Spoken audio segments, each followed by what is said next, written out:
Ever wondered if this little steam cleaner is actually effective? Well, let's find out. I'm gonna use this soap. It's called Puracy.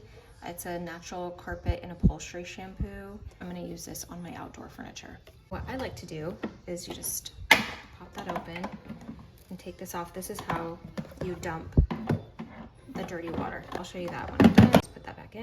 And then this side just comes out. And then what you do is you just unscrew this.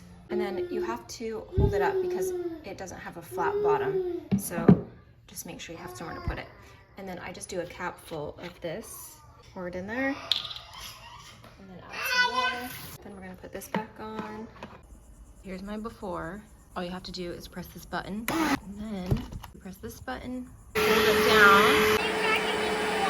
I added too much soap and it's too foamy, so I'm gonna just dump this out. You're gonna dump the soap out?